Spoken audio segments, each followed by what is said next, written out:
This is America. The greatest atrocity against mankind. American chattel slavery. If you traced your lineage, what would you find? Do you know where your roots lead to?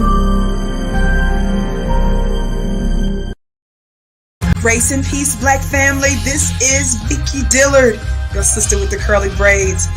And I want you to get ready for the new Master Elements project, The Spear and the Shield. This vaccine isn't experimental. It's like a dandelion. You overlooking for their weird science. DJ RP Beats and Sincere Love the God have taken this time during the pandemic to carefully craft the soundtrack to Black empowerment with hot tracks like God Mine, featuring Sadat X of the legendary group Brand Nubians. We never die. I made an ancestral shrine. Let's see what's in the God's mind. Listen, I'm a law in the person of Sincere Love the God. That mean your arms too short like Carl Anthony Shaw. God Painted Me Black. God painted me black, thanks for that. I'm a original man. A letter to Dr. Francis Cress Welsing. I say to the ancestors, dear Dr. Francis Cress Welsing, I just wanted to thank you for all the lessons you left us. So yes, I'm more than grateful. And the controversial song Buck Breaking God Today. Why every black show they gotta have a transgender? Either I'm crazy or there's gotta be a planned agenda. Get ready, Black family. This is a much needed project. This is The Spear and the Shield. Success. What is success? Success, first of all, is not what you've done compared to what other people have done. Success is what you've done compared to what you know you could have done. Therefore, success is not comparison with other people. Success is when you compare yourself with yourself, knowing what you have done is not what you could have done. In other words, I am the only measure of my success because I know I could have done better. When I was in school, as a little kid, I came home one time from my class and I told my mother, I said, Mom, I got a B on my test and I came first in class. I got 75% on my test. And my mother says, are you proud of that? I'm ashamed of you. I said, but Mom, I came first. She says, no, you didn't come first. Everybody's just dumber than you, that's all. You're supposed to get an A. She changed my life that night. She was telling me, stop measuring your life by other people's failure.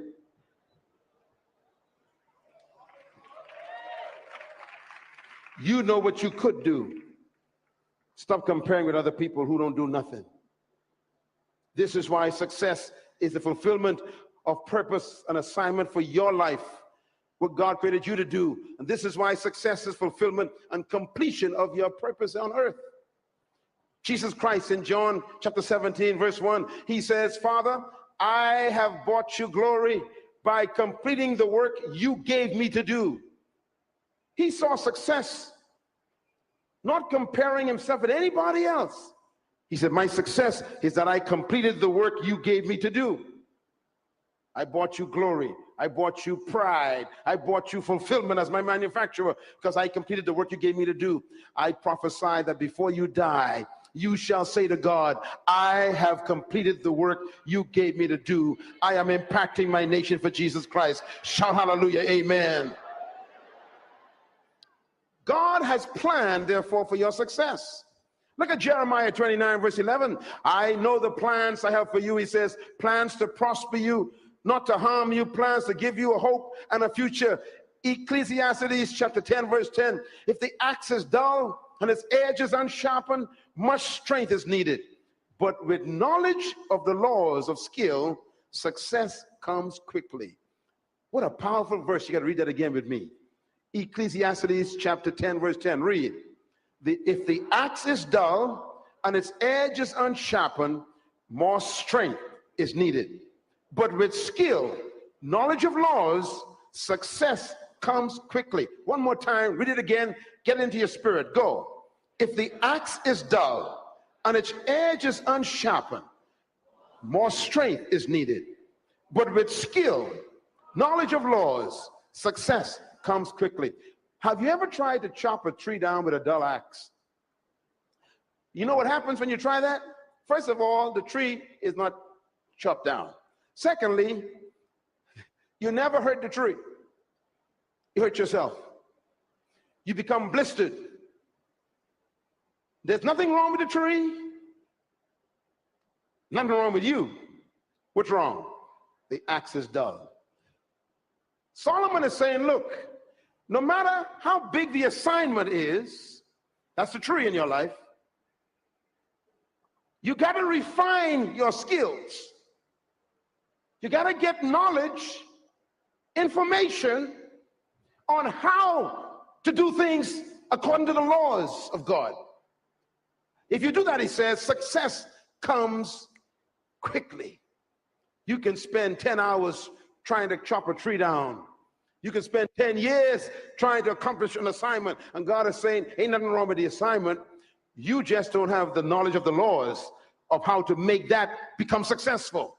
That's why it's important for you to get the knowledge of what we're going to talk about tonight, because if you don't understand the laws of God, you work hard and get nothing done. Sometimes people say, I'm a hard worker, and they are broke and poor. Working hard doesn't make you successful. Working smart does. Say amen, somebody. People say, well, I've been working hard for 40 years, but you still ain't got no money. You ain't got no influence. You ain't got no position. You ain't got no kind of impact on the world. There are pastors in this city who've been pastors for 40 years, and they still got 200 people, 40 years, and no one listens to them.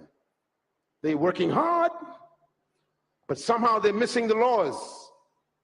I believe that your future is so bright that no one will be able to ignore you in the next 10 years. Shout amen, somebody.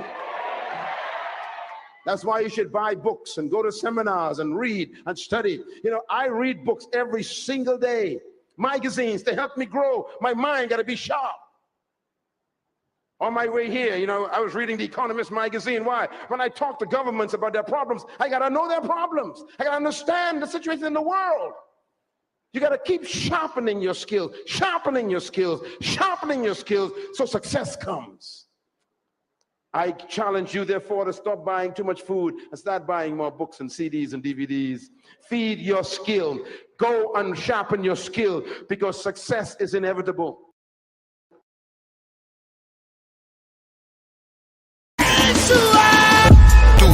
For suffer the consequences. The wisdom of Elijah's inside of the conscientious. So I move with it. And so we are here. Yes, Peace. Another Peace Wednesday. to the family. Welcome to another episode of SincereluvdagodCast. This is the Black Business Showcase. I am the God, Sincere Love. Here, as always, with my lovely co-host, nyctegur, in the digital building. What's going on? What's going on? It's going. Excited. Again, I told y'all Wednesdays and Thursdays are my days, y'all. We got another exciting guest. Everybody like, share this broadcast, and of course, make sure you're hitting the notification bells and engage with our guests. If you have questions, of course, hit them in the chat, and we'll ask, put them across the screen, as well as make sure we get your answers, your questions answered. Sorry. Somebody had their Wheaties this morning. I see. Somebody had their Wheaties this morning. Going live on Instagram and all that. Going live on Instagram and all that. What's going on? I was trying to be grown. I was trying to be grown. That's what's up, man. That's what's up. We are growing every day in many different ways. And so definitely, man, we got another great episode of the Black Business Showcase coming up for y'all, like we always do at this time. I appreciate everybody tapping in with us this evening. As y'all know, we do this every Wednesday and Thursday, 9 p.m. Eastern Standard Time, 6 p.m. Pacific Time. If you didn't know, now you know. But on Sundays, y'all can check us out at 4 p.m. Eastern Standard Time, 1 p.m. Pacific Time. And that is our regular broadcast where we cover current events and talk about important issues as they pertain to Black society.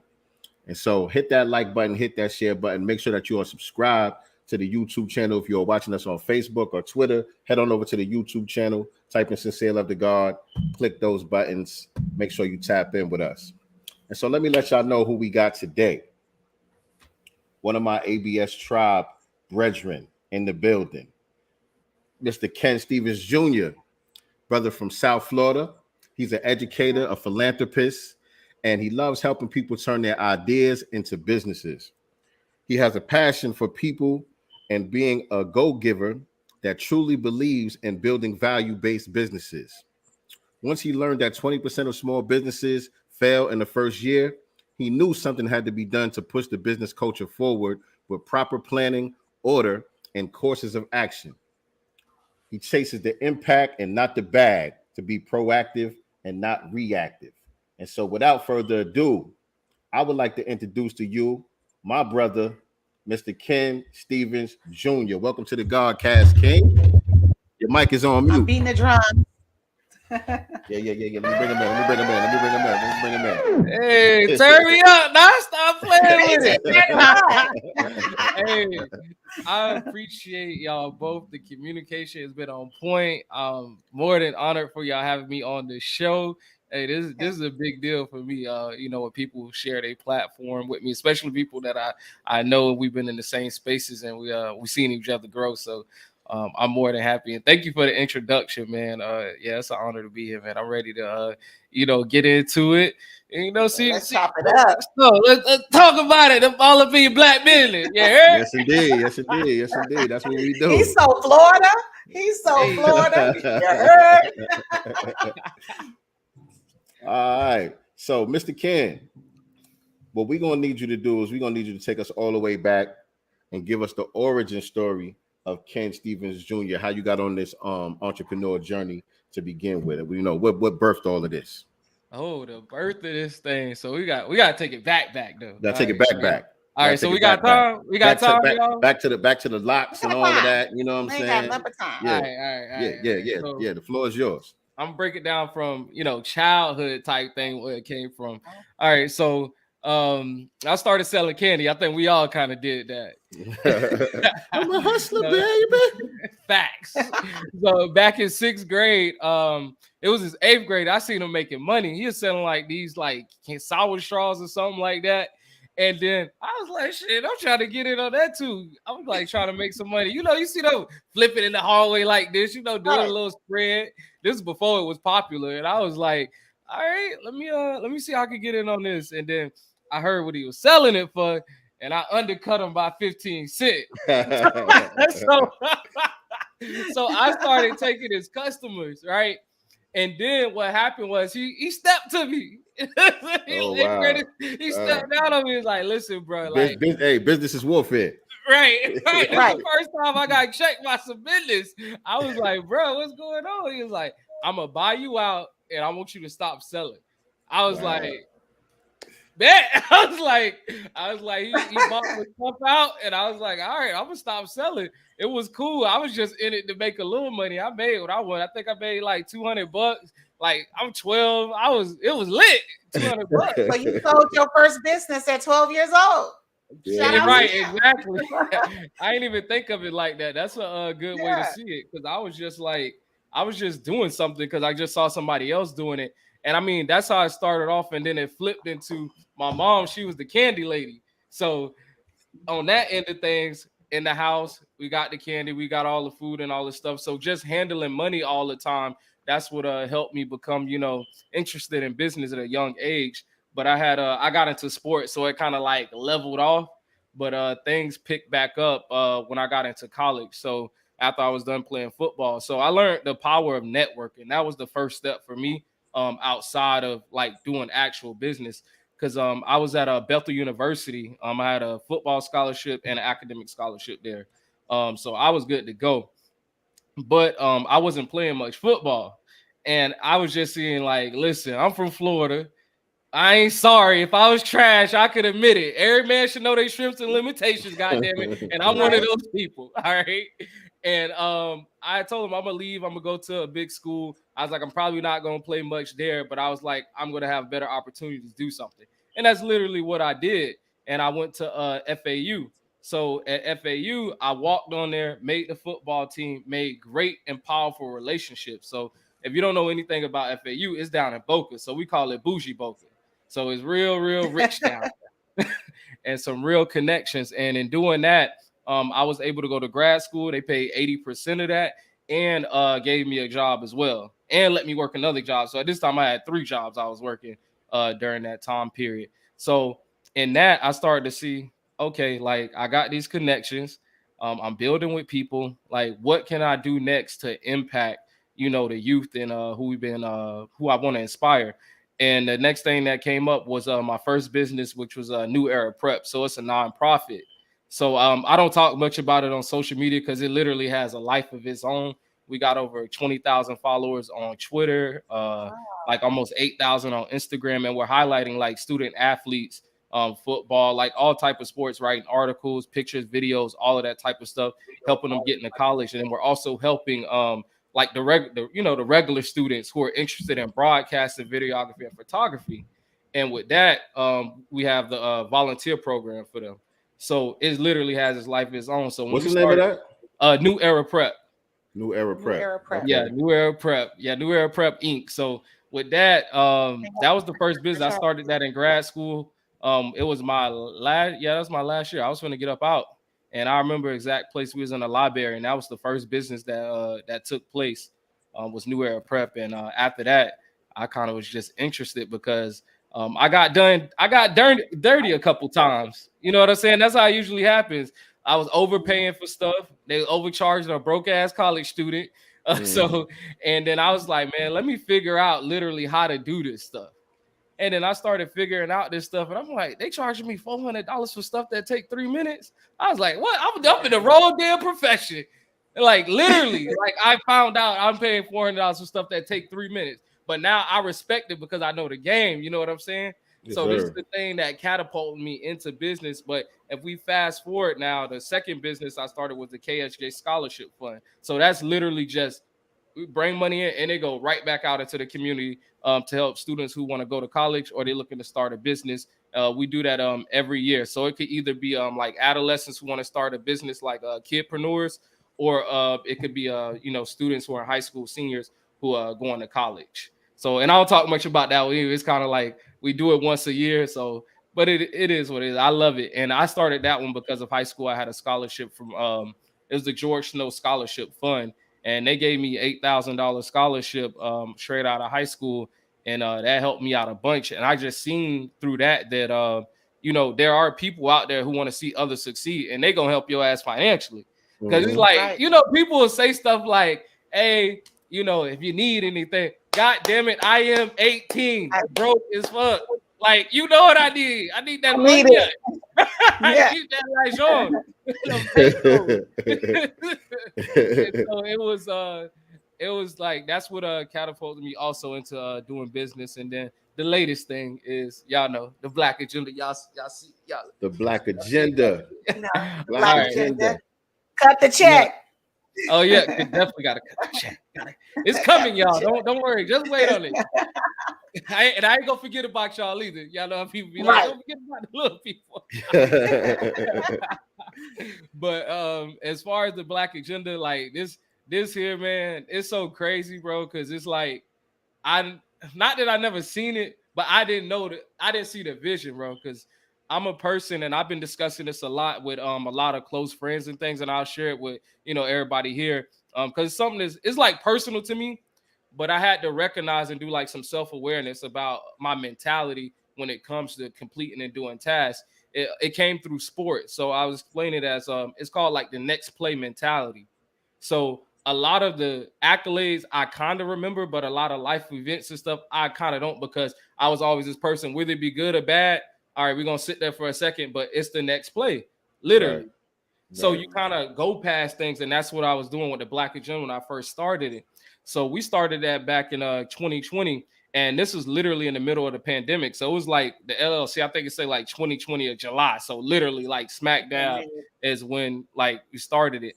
And with that, we first started doing T-shirts. So I saw what was it? With George Floyd, that whole situation in debacle, right? And people were walking around wearing these damn I Can't Breathe shirts. And that was just the oddest damn thing to me ever, because I'm just like, why would you wear a shirt like basically memorializing somebody's last words, and it's like it's cultivating Kind of like the cross or the crucifix, right? Right. See, you get it. I couldn't even put it into words like that because I just couldn't compute it, because I'm just like, words have power. You know what I'm saying? And you putting that on yourself, in my opinion, because somebody gonna see that shirt and be like, oh shit, that's my next victim. That's how I felt about it. Right. You know what I'm saying? And then we created the shirt, We Will Breathe. So that was in opposition to I Can't Breathe. Right. And in that helped us. We made a lot of money real quick off the shirt, but I didn't know because I tied it to a current event. I wasn't hip to this because I had just really got on social media and stuff like that. And I think we made like maybe $3,000 something like that.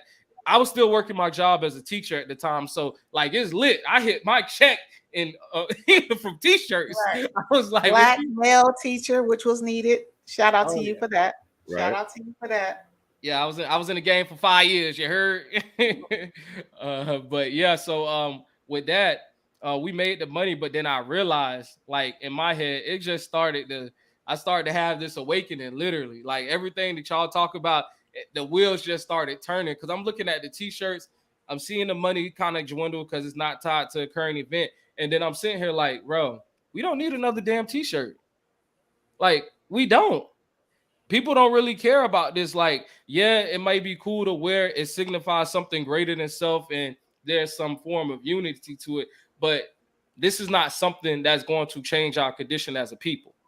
Mm-hmm. And that's just my personal opinion. I know some people think that, these things, hey, listen, I was like, this ain't it. So I started to explore other avenues and talents that I have. And then I came to see that, and y'all gonna think I'm crazy when I say this, but what I do now, I did not know that people get paid for this. Wow. Like, and that was in 2020. Like, I didn't know people got paid to like start people LLC and do business planning. And this is stuff that I have been doing for free with friends and family. So I literally like had no idea. So until I got into the tribe, as you mentioned earlier, and then I started helping people out in there for free. And even I think it was like, I charge at most $50. This is 2020, y'all, like $50. Meet with somebody for like an hour, and I'm giving them like everything I got. And when we got that started, I was like, wow, we could get paid for this. And then I started learning more and just sinking my teeth into it more and more. And then I think that last like 3 months of 2020, that's when I started to see the light, and I started to see the vision a little bit more. I think we made like $10,000 in that 3 months. So I was like super excited because I'm still working my job. I'm still coaching football. I'm still out in the community, and I got, this stuff going on right here. And I'm just like, wow, like this is gonna be something.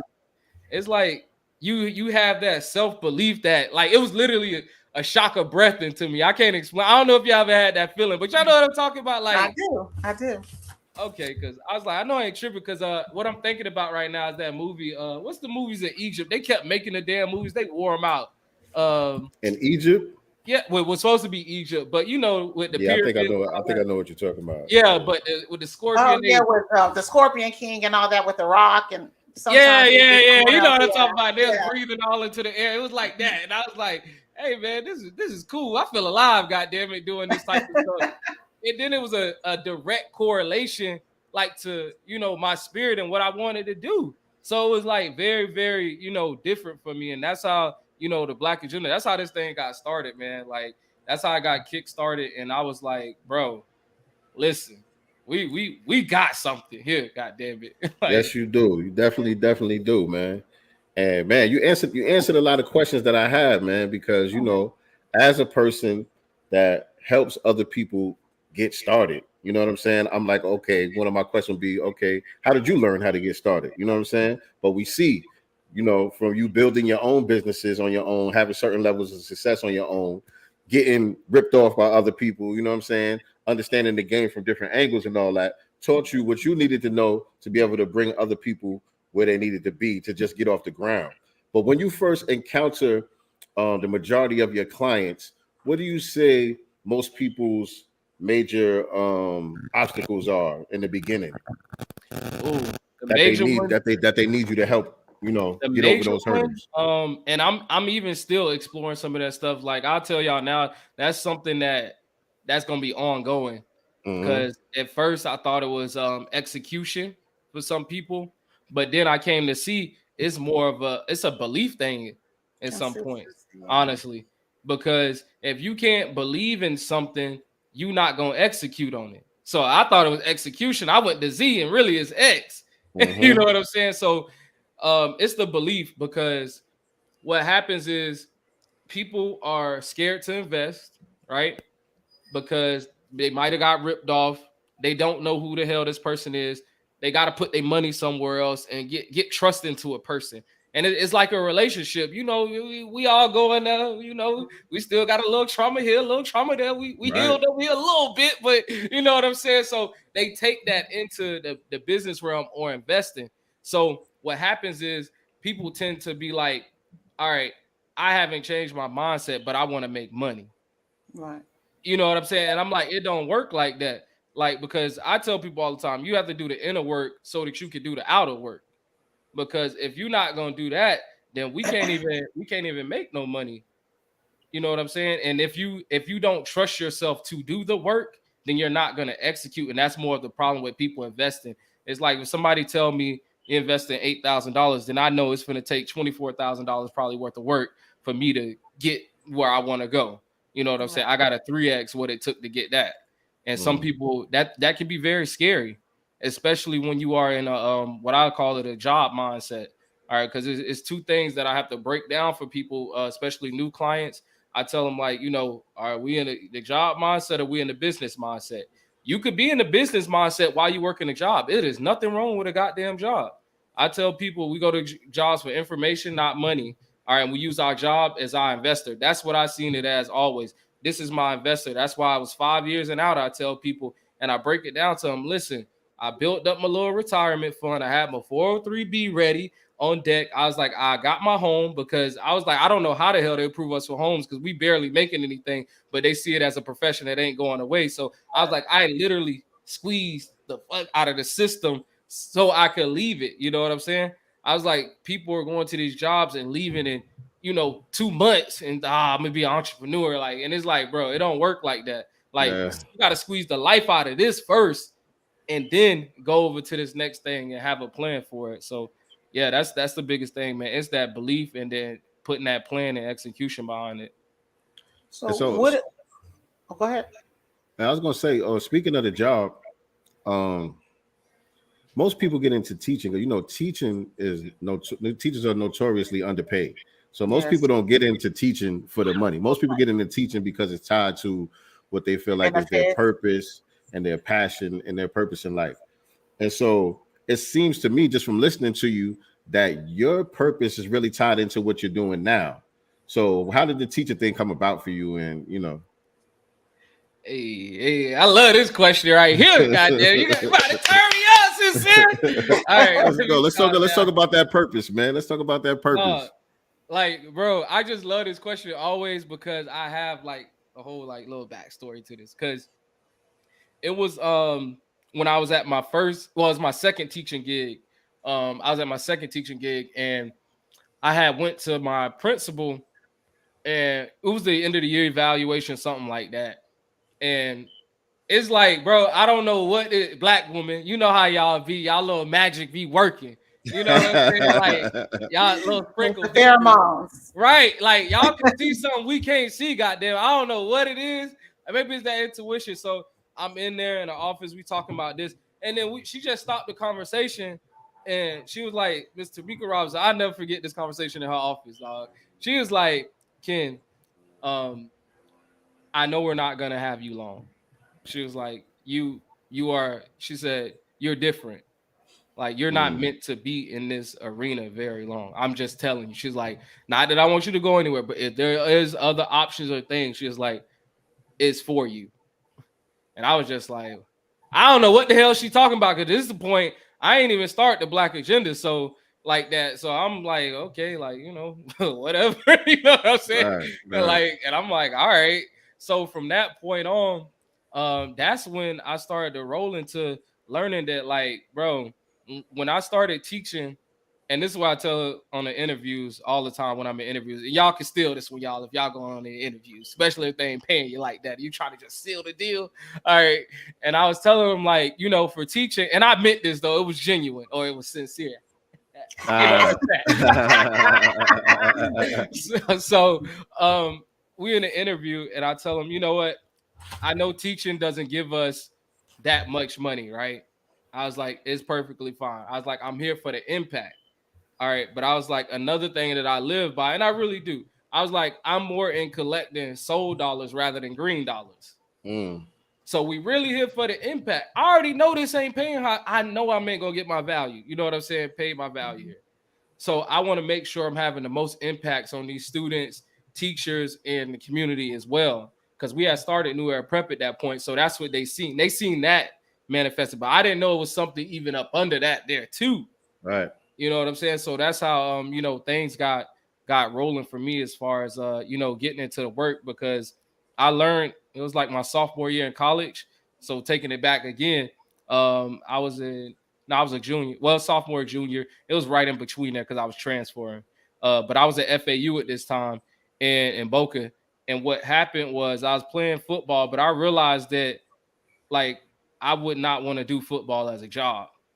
And I was like, bruh, this shit is very taxing on my body. Like, we really out here. I started to recognize we really grown ass men out here, like running into each other. like, and I know that's a bad way to put it. I was like, I played, so I can say that's crazy. Yeah. I had to realize, like, we really grown ass man. I was like, I'm lifting all this heavy weight because I'm literally preparing my body for combat.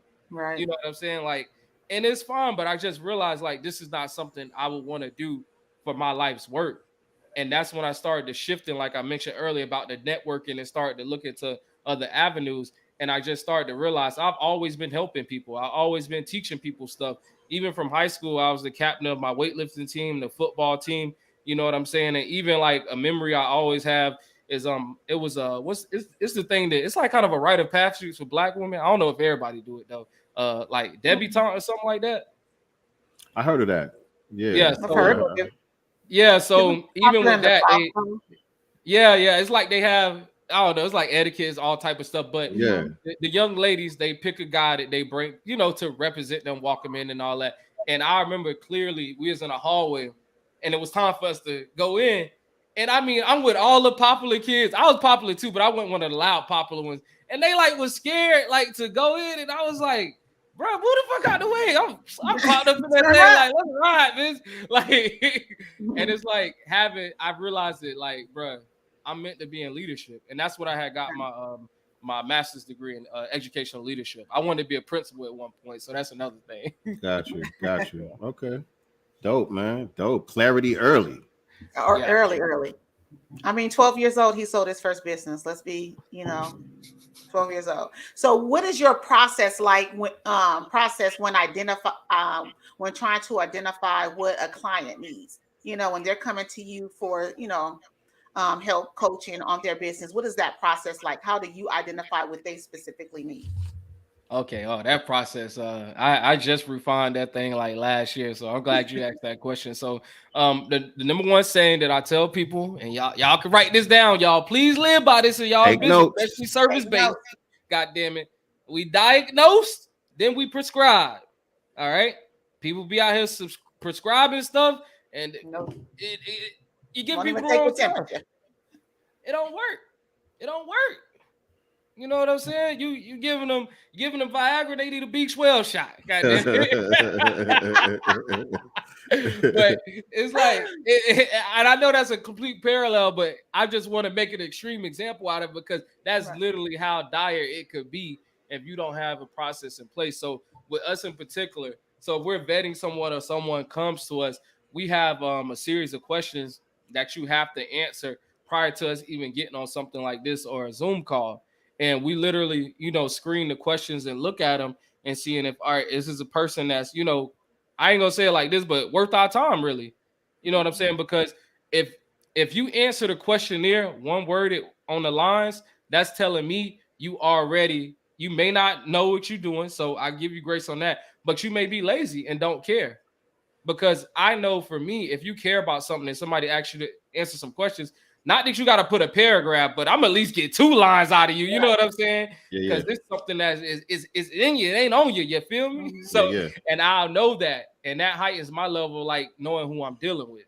So once we get through those questions, then we could get on a the Zoom call. And when we're on there, we have another set of questions where I'm really digging into, what's the person goals and the problems that they having. You know what I'm saying? Because some people, they tend to start thinking about the money when they on quote unquote, sales calls. And I was like, man, you have to detach yourself from the end result, because that's when you really could help people. You know what I'm saying? Because if you actually helping them through whatever they got going on, you're going to get the end result every time, even if it's not with that particular person. They might tell somebody about you.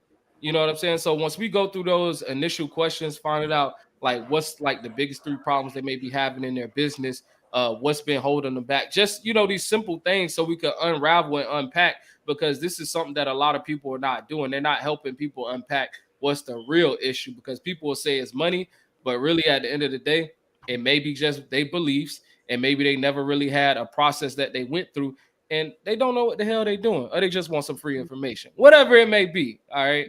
And then outside of that, if a person, we see them fit, then we'll start to work with them. We send over our contract, our welcome package, and a calendar link. So most of my clients, we meet one-on-one. We just started our business program, our Be Better Business mentorship group. So this is the first time I'm having like a group setting where I'm helping Be Better people Business. Yeah, Be Better Business mentorship group. That we're helping people with their business as a group, in a group setting. But most of the clients are one-on-one, because we do high ticket when it's one-to-one most of the time when we're doing that. So yeah, that's the process of it. Because one thing about those calls, because some people will see them all as like sales calls or something like that, but it's really not, because it's some people, they get on there, and I tell them all the time, I'm vetting you, because I need to know if you're just about the money or this is something bigger than money. Because my thing is, I always tell people, if you don't get the money, then what? Because every idea you got ain't that fucking great, or you would have already did it. Right. In my opinion. I don't know. I know it's a little harsh, but like if it was great, you'd have been rolling. Right. But also, if it's just about the money, you're not going to sustain the business. You're going to just be there just to get that quick buck and move on. So is your goal long term or short term too, right? Right. Facts. And that's the thing I like to examine, because I'm not just gonna help, anybody, you know what I'm saying, and then bring a headache, to my team or something like that. Before it was just me, I was just like hustling, bustling, I could kind of, but now it's like when you're responsible for how other people are gonna be feeling with interacting with other people, you gotta tread lightly, because that really reflects on you at the end of the day. I heard you say the word team a couple of times. So talk about, what it takes to build a team, the process that you go about when you're building your team, and shout some of your folks out, man. Who you got down with you? Oh yeah, we got Debbie. She helps with assistance, so she helps out with like the emails, the contracts, making sure our clients are on point, phone calls and things of that nature. And then we have Elijah. She they both from the tribe when we was in the tribe. So Elijah, she does like our web design. So she's 18. She at college, right? Yeah, super young. So she's really like learning the ropes with us, and making money, because I just told her, like, I see the light of what you're doing, so I want to make sure that we can help you out with that. And she's pretty dope at her work. So those are the two that help out the most. But I also do a lot of partnerships. That's one thing that I truly believe in. So if someone is if they have a skill that they already has got that thing sold up, hey, I'm coming to you. Work. I could bring people in. Hey, we cut it off on the end, and we go about our business, and we just keep it rolling, long as we doing good business. So like one of the latest ventures, I want to shout her out, because she's huge in the life insurance space. Alicia Davis, she out in I think she in Compton. Yeah, she out there in Cali. Yeah, so That's LA. Oh yeah, yes. Okay, yeah, Alicia Lily Davis. She out there, and we met through ABS Advisors program for life insurance. So I'm licensed as well. I don't really talk about it because I don't want to get people confused. You don't always talk about a lot of things. I see all yeah, because I don't want to confuse people though. I get that. I talk about that with artists sometimes. Sometimes you have artists that have so many talents, people don't really identify them because they do so many different things. You know, somebody like Tory Lanez comes to mind, or like Anderson .Paak. They just talented in all these different areas, and they got songs that don't sound nothing like each other. People that's not into music like that, they don't even connect that that's the same artist. You know what I'm saying? So those artists take longer to really peak and build up their clan because they spread out all over the place. Hey, listen, that's perfect. It's something I always tell people: go deep, not wide. All right. Go deep, not wide. So that's why I don't really talk about like everything. But with her, it was like the perfect like setup because she knows how to do like the private banking. It's been people talking big about that on the internet now. And so I'm like, listen, I know how to bring people in. You handle the financial analysis and getting them approved. Hey, and we go 50-50. Like, it's like perfect. You know what I'm saying? Like, I don't ever see, because some people like to be greedy, but I don't ever see it like that because I was like, this is money I probably wouldn't have got anyway because I don't have the time to do this. Right. So we're able to first help somebody out and set up their future. And then on the back end, we both split it and build up this nice partnership. Like I like to call it in business, creating a win-win-win situation. I know people say win-win, but it's a win-win-win situation because the first person we want to win is our client or customer. All right, then the business, then us. You know what I'm saying? So that's what I believe in as far as that with partnerships. Yes, sir. And WWW. Tapped in with you, so I've seen you collaborate and partner up with a lot of brothers. You know what I'm saying? You and brother King Cam, another friend to the show. He's been on here. You know, our brother Sean Item. You know, I seen y'all working together, doing things together. So talk about the collaboration aspect. You know, how important has that been to your business? Collaboration is huge, yo. Let's go to. It's two sides to this though, all right? Because we can't give all the the good and not tell them about the other side because people be thinking it's rainbows and fairies when it comes to collaborations. When I first started collaborating, I had to learn that like people would get all they could get up out your ass, and if you don't stop it, they ain't gonna stop it. You know what I'm saying? And then I always had to, be very cognizant of that because I'm a worker. Like, that's just me. Like, I got that mentality, like, tell me what I need to do. I'm going to go get it, even if it's in my own realm. You know what I'm saying? So sometimes I put my blinders on and I can't even see, what's really going on out here, really fully grasp what it is when it comes to collaborating with people. And then understanding that, everybody don't work how you work. That's one of the first things you got to be, understanding about this collaboration. I'm a person, all right, you drop something on me, all right, I'm going to get this worksheet put together and it's done, like, less than 24 hours. Like, they be like, damn, like, you doing? I'm like, listen, if it's in front of me, I got the time, let's get it done. Why we going to play with it? I don't like sitting on work like that. You know what I'm saying? Like, it's like the streets, you hear me? But got to get it off. Got to get it off. So, that's one thing I tell people, always warn them about collaboration. Like, just be very cognizant, that everybody don't work how you work. Make sure they moving in the same spirit. And y'all sort of kind of had the same beliefs. I ain't say y'all got to perfectly align, but goddamn, it got to be some synchronicity or some synergy there as far as, the people that you're working with. But on a positive note, all right, when it comes to collaboration that I love so much is the fact that you get to learn from other people and their experiences. You know what I'm saying? Like, if somebody could take something that would take me 10 years to do and they chop it down to 3 years, bro, that's worth more than any amount of money I would probably ever make. You know what I'm saying? And that's one of the bigger things about collaboration and being tapped in with one another. And even with collaboration, you can make money. It may not be on the front end either. So that's another thing to keep in mind. So I know for me, this happened twice. And it ended up in me making $4,800, 2 separate deals. And this is within a month time. So Derek Gray's birthday party, we went there. Cam, he got invited. He invited me as +1 because, I'm down, bro, because I didn't really know nothing about it like that. And then once I found out, I was like, oh, bet. Like, let's slide. And we got a chance to. It was really wasn't a party. It was like really kind of meeting of the minds, in my opinion. But it was food. It was music, and we introduced ourselves, what we do, and literally someone was interested in the service, and not even a week later, closed the deal. All right, and then I was like very thankful to that, because that came off the back of Cam just inviting me out somewhere. Wow. You know what I'm saying? Like, my bro, like, shit, shout out to you, bro. Yes, Shout out to Cam. Yeah, right. And then outside of that, one of my mentors, Coach Gene Austin, he on Instagram. Now, he's an older guy. You know what I'm saying? Like, I really look up to him because like him as a mentor, he got the family, he got the children, like he got old money. You know what I'm saying? Like, he got old money. He, all this flashy stuff and this and that. So he's really grounded, and he invited me down to where he was speaking at an event, and then introduced me there, and I was like, bro, I was not expecting that.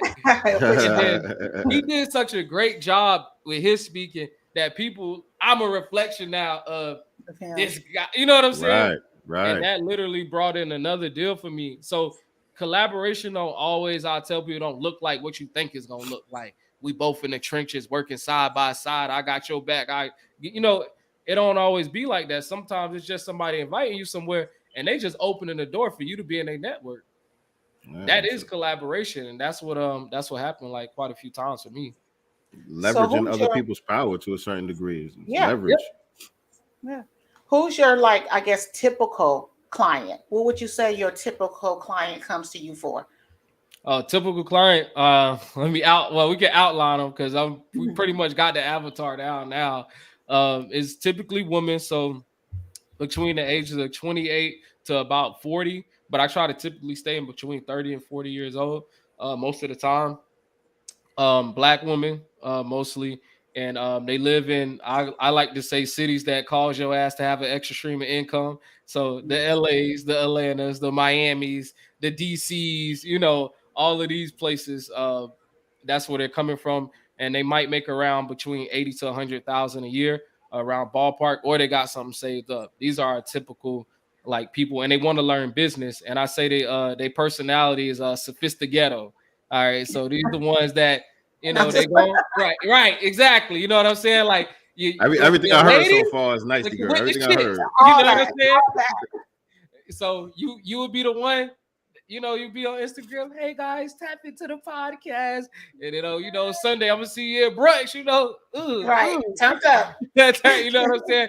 Those are our, that's our typical like clientele. You know what I'm saying? They full of life. They already into something. They're just looking for an extra stream of income, and they want to build their business out. They just don't know where to start, and they haven't had a real guide for that. So that's where we step in, and that's like our typical people.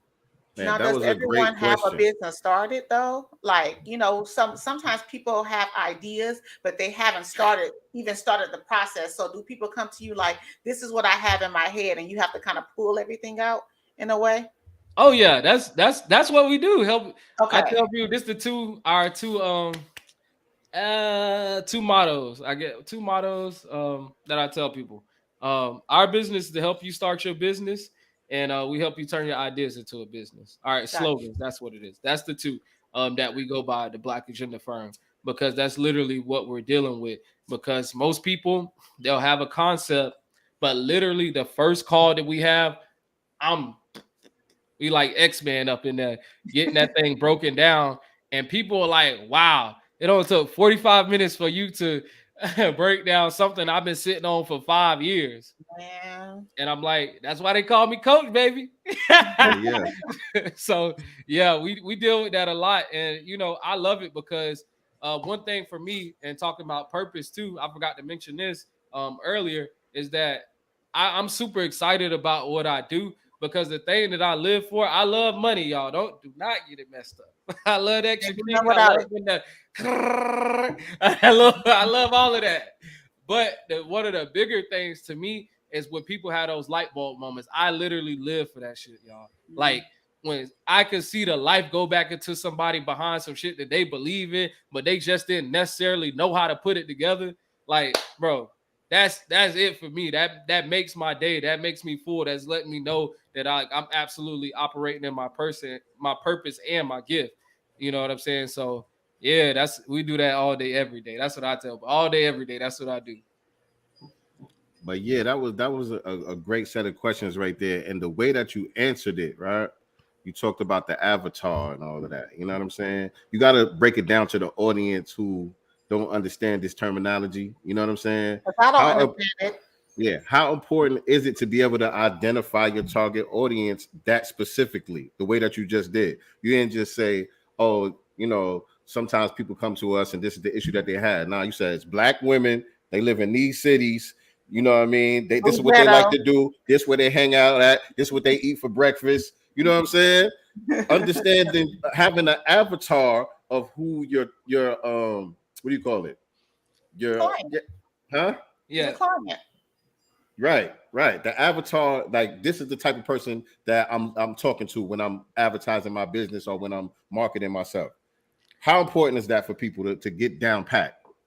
Man, it's a 4-step process I go through with clients. So I'll just take you through it real quick, and then I'm going to sit on what you just said about target audience. So the first thing that we have to get through is the identity of the business, all right, and what it's going to be about, what you're doing, and get clear on that.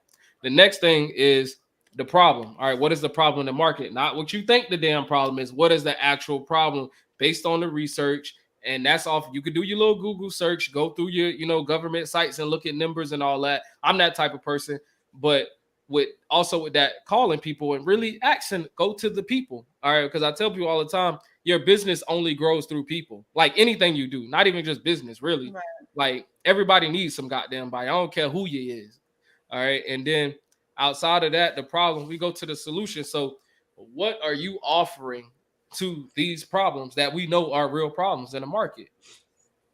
All right. So once we got that solidified, now we go into what is the target market that we're looking at, or the target audience, as you mentioned.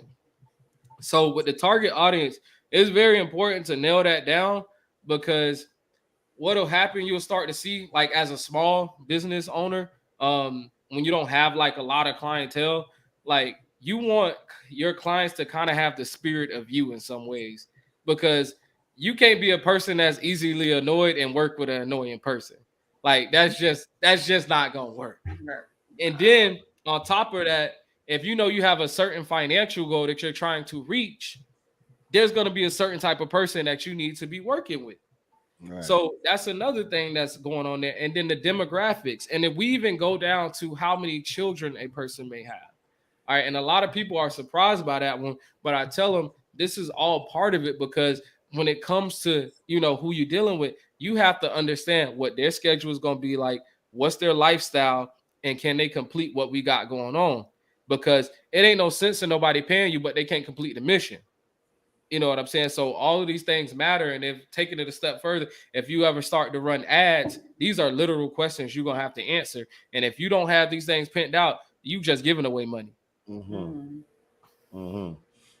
Well, you got to break that part down too. You got to break that part down too with the ads, Listen, I don't really do ads. I tried, but Facebook, hey, free your boy. I don't know. They restricted my ad account. I ain't never run ads, so I don't know what's going on. Facebook be on some bug. Yeah, so I might be a little too black-tastic for them right now. I don't know, but it's all good. But a lot of people don't understand. Sorry, let me cut you off. But a lot of people don't understand that when you having a conversation with your homegirl or with your dude, and then you go on your phone and exactly what you was talking about just popped up right in your face. Yeah. People be bugged out about that, but that's because of the algorithm. You know what I'm saying? People are targeting their audience. You know what I'm saying? And so they're putting those details when they creating their ads. They're putting those details in the back channel to say, this is exactly who I'm looking for. People who search these items, people who hang out over here, people who wear this color, people who, you know what I'm saying? And so that's the reason why you see everything that you think about and talk about pop up on your feed. It's intentional on the part of the business. Big time. And that's shit, you explain it better than me, but that's literally what it is, bro. They know they target audience. They know who they dealing with. You know what I'm saying? Like that's why, even with, in the hood, quote unquote, is more liquor stores and churches than it is out west. Right. And we're still in poverty. Right. So they already know, they know what time it is and who they dealing with. You know, and it's the same thing when it comes to your target audience. If you know exactly who you're shooting for and you can narrow that thing down to a particular population of people that live a particular lifestyle and have a particular amount of money, hey, this is what we're gonna be going after. And that's the importance of that target audience, because one thing I always tell people is that, like, you can't save the goddamn world. Like, you can't help the world either. You know what I'm saying? And most people, they get into it and they think that, and this is where a lot of people get worn out in business, especially starting out. Like I tell people, I know our threshold for clients is 10 to about 13 people a month. You know what I'm saying? Outside of that, like, that's when the quality start to go down. But that comes with that self-awareness piece. And that's if I'm getting 13 of ideal people that I want to work with. You know what I'm saying? We're not talking about, you got your little problem child over. You got to always keep one of them in the chamber. You know what I'm saying? Because they teach you a lot about your business. So don't always disregard them people, because they're going to have ask all the right damn questions when you ain't ready to answer them. That's the importance of that target audience and having that thing down, because it also leads to you making money. This is another part, because some people will skip out on this. But what I tell people is, when you know your target audience, it's not just about you being online at this point. This is you when you go in person, you go to an event, you talk to a particular person. Now you literally, like I said, treat it like dating. There is a checklist in your goddamn head. All right, me, Black. All right, woman. All right, she's working in a particular career, corporate, but she want to get the fuck up out of there. All right, she's dating to marry. All right, she's between the age of 30 and 40, have 0 to 2 children. All right, she like to hang out a little bit. She live in this particular city with extra stream of income. She like this particular food. She outdoors. She's like to read, open to education. I'm literally checking these things off as I'm having conversations in person with people. So this is where your business brain, you start to tap in and be more cognitive about everything you say and who you're dealing with and the interactions that you're having. So it's not just something you putting on a piece of paper. This shit literally comes to life. Yeah. And most people will go over that because they just like, this don't really matter. Like, it's just whatever. And I'm like, you missing out on the whole bag that way, because you see, like Sincere said, dang, that was a very good detailed explanation. Now imagine Sincere, the multi-million-dollar man. Not that he not, already, right? and I explained that to him. Boom! I want to work with that brother. Let me see what he wants. You know what I'm saying? That literally triggers people, and that happened to me when I was in Atlanta with one guy. He does like real estate or something. And I was explaining to him, older guy too, and he was like, bro, for you to be so young, like, you really like know who you going. I like it's like most people can't really do that. Yeah. And I was like, the clarity is on fleek. Yeah. So I was like, you can tell I do this shit, huh? I do this for real. I ain't out here playing with them. What's so if a person who wants to start a business, they have ideas in their head, but they don't have a lot of money, right? I have some money, I don't have a lot of money. What would you say, just to get something a little popping where you can maybe add to your pot to get it to another level? Like, what's the minimum a person should at least come to the table with when starting a business? And I know every business is different, but just, on a lower scale. I would say use all the free shit first. That's what I did. If you use the freebies, the information is in the freebies. It's just going to take you a little bit longer, and it's going to take a lot of execution. Everybody is not at that level. I executed on a lot of free information and was able to elevate the business first. You know what I'm saying? And that's what helped me in building business. But I tell people, if you're executed, get that free stuff, really go through it and take your time to build it out and put these pieces together. Get a proof of concept, what you may be doing, and make a little money off of that. And then, go and make a bigger investment. But going back to the job, I tell people, this is the formula that I tell people a lot. If you're working your job right now, whatever it may be, save 10 to 15% of your monthly income and put it into a pot that you're going to invest for a business budget. Because most people come to me, and this is one of the bigger issues that a lot of people have. They want to start a business, but you never create a business budget. That's backwards as hell to me. Mm-hmm. You create a budget for hair, nails, going out, the drugs, you know what I'm saying? You know, the gas money for your sneaky link. You know what I'm saying? Like all of this. You create a bunch for everything but the goddamn thing you say you believe in. What the hell going on? You know, does that mean that they really don't believe in it? Because I think that that's a normal concept, because you know that it's gonna, you have to spend money to make money. We've all heard that before. You know, even the street dudes know that. Right. You gotta spend money to make money. So how we plan on executing if you're not planning, you know, to build that business?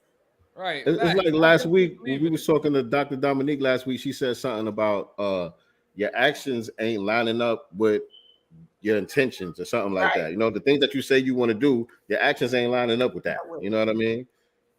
Yeah. It take money to make money. The thing where I think a lot of people get like messed up with that is the fact that when they think about money, they always think big, and which is fine. But I tell people we got to take these micro steps to get into that big investment. You know what I'm saying? I was like, bro, I started the Black Agenda saving up. It was like $300 a month. Like, and to do something like that, and then to go to make $40,000 in 3 months, that's insane to me. You know what I'm saying? Like, bro, I literally, this is 2020. You know what I'm saying? So, and I was getting that money not from the job. That was off affiliate marketing from the tribe, because I was selling foot in their products. So you can sell other people's stuff and make money. And I was just slowly, you know, build up a little pot. You know what I'm saying? You know, so doing things like that will help you, you know, get to where you want to go. But if you starting out, the first thing, and you got a little something, I would say for the year, at least for a year, just put aside, I would say $1,200 to $2,000 a year. You know what I'm saying? Because what you want to do with that is get into some type of mentorship or coaching group. Yes, it's gonna be low ticket. It might be $100 a month, $80, whatever it may be. You need to get in a room with people that are like-minded, because the biggest thing that I know with me personally was, I'm good in my environment where I live at. I could block a lot of the BS out. You know what I'm saying?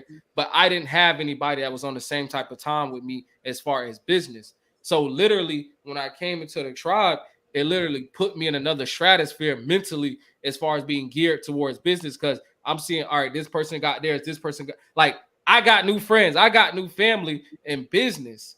And this is what's going to help me level up, because now there's accountability that's attached to this. You talk all this hot boy shit on here, but what is you doing when you get offline? Because we got to come back here next week, goddamn it. Right. Yep.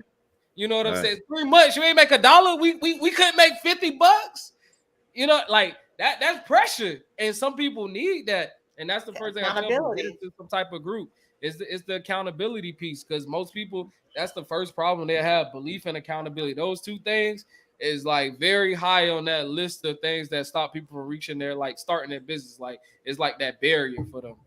And consistency, and listening to other people listening to people who don't understand your vision and talk down on your vision. Not everyone is going to see it, right?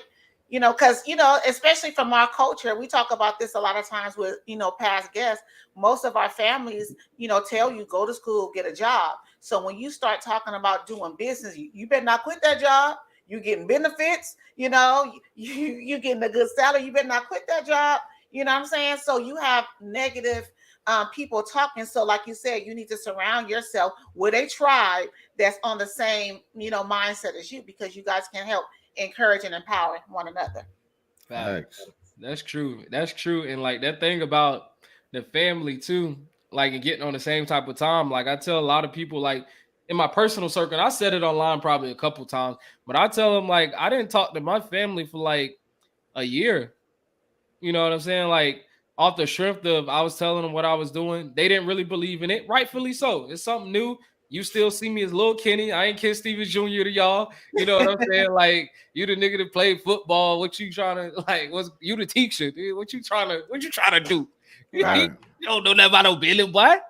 You know what I'm saying? So I'm like, all right. So I had to go on my mission. You know what I'm saying? Like, I tell people, like, we all got our cross to carry, and it's just gonna depend how you carry that motherfucker. Like, it's gonna really be on you and what you doing. So if you really you know, into it, like, you got to get into these groups and make sure it's a group that's fitting for you and what you're looking to do, and you could grow from there, man. Like, don't let your environment shape, you know, what you got going on, because your vision is not meant for everybody. Everybody ain't gonna see it, because the first thing that happened when I told them I was leaving my job, what you said, the benefits, the this, the that. I was like, listen, that's why I got the house. Security. That's your security. Yeah, that is definitely the security, and that's one thing about this entrepreneurship stuff. Like, I tell people, like, you gotta have a strong stomach. Like, I was like, 1 week we can make $3 grand. Next week, bitch, it might be $99. Like, you know what I'm saying? Like, some people can't stomach that. They, you know, I was like, nah, bro, you gotta, like, this is part of the game. When you in it, you in it. But you understand that, like, you're a problem solver. You know what I'm saying? Like, if you're a problem solver, you're going to solve problems and genuinely solve them. And in turn, you're going to get paid. Because what I tell people a lot of times, especially when they go to ask for money and shit, I be like, listen, what I kill is what I eat.